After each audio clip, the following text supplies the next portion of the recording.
Khuram Shaikh has come to Sri Lanka with the family's MP, Simon Danchuk.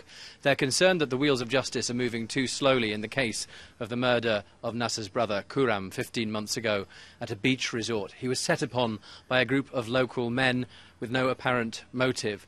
The chief suspect of the 8 suspects is a local government politician from Sri Lanka's governing party. Nasser, what are your concerns about the progress or lack of progress in seeking justice for your brother?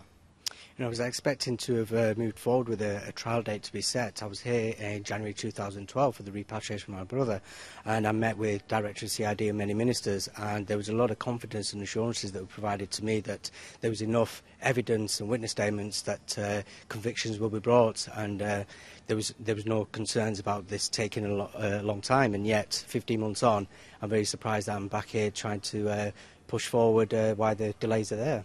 The chief suspect, who's part of the ruling party, is now out on bail and indeed chairing council meetings again. But the Sri Lankan government simply says these things take a long time. Do you accept that? You can accept it to a point, but actually they said that they'll be, not fast-tracking the case, but they were making this a high priority because of the severity of the case. Actually, 15 months on, that doesn't mean anything at this moment. And it's only human nature that actually makes you think that the political influence or the political individuals who are attached to this case are the reasons why there's delays. Simon Danchuk, you've come out as the family's MP. What's your message?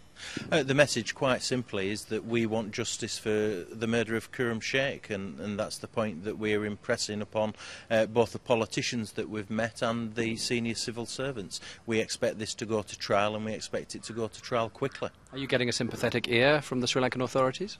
Well, I have to say I'm disappointed that no senior ministers within the government have been being prepared to meet us. I think that's disappointing, and I also think it's disrespectful. They could have found 10, 15, 20 minutes to tell us what the situation was.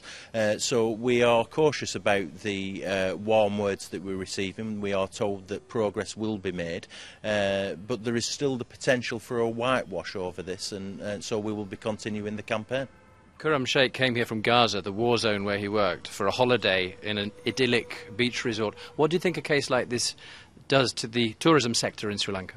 I think it's quite clear that this is having an impact on tourism within Sri Lanka, and that's quite understandable. The Foreign Office, in terms of Britain, publish quite clear information about some of the dangers in terms of coming to Sri Lanka, and I'm sure that other countries follow suit. But this type of horrific murder will have an impact on tourism. There's no doubt about that.